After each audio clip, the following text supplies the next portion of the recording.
اللهم علمنا ما ينفعنا وانفعنا بما علمتنا وزدنا علما وأرنا الحق حقا وارزقنا اتباعه وأرنا الباطل باطلا وارزقنا اجتنابه واجعلنا ممن يستمعون القول فيتبعون أحسنه وأدخلنا برحمتك يا أرحم الراحمين. بسم الله الرحمن الرحيم.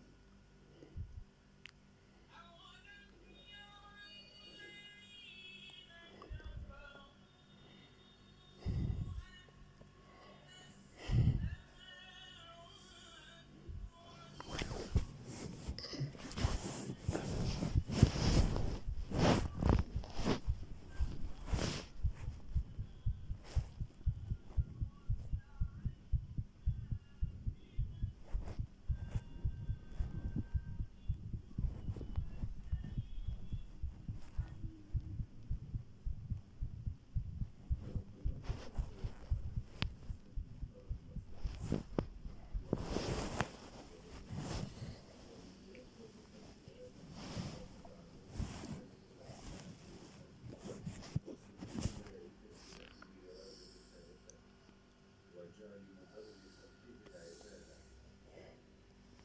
حيث أراد الله أن يعرف ويعبد فخلق الخلق. الأرض وثيقة صلة الإنسان فمنها خلق وعليها يحيى ومنها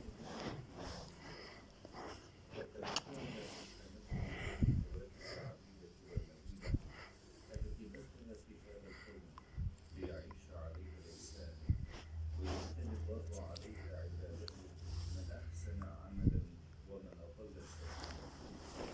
كوكب الأرض هو ثالث الكواكب بعدا عن الشمس وهو أكثر الكواكب صحيا وأشدها كثافة والوحيد المعروف في واقع الحياة الصحية.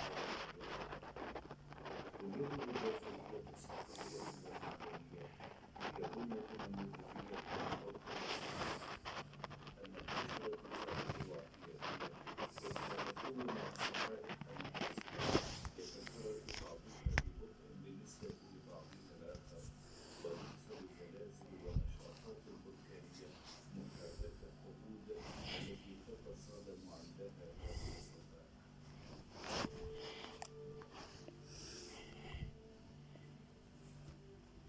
يكون الغلاف الجوي للأرض بدور غطاء ضخم يمسك الأشعة الشمسية الضارة ويحول دون وصول الأحجار الغذائية إلى سطح الأرض.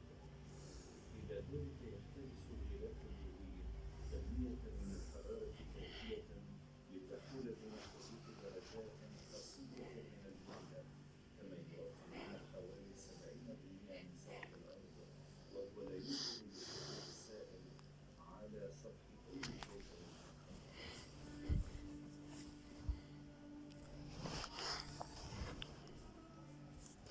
للأرض تابع طبيعي واحد هو القمر وهو أبعد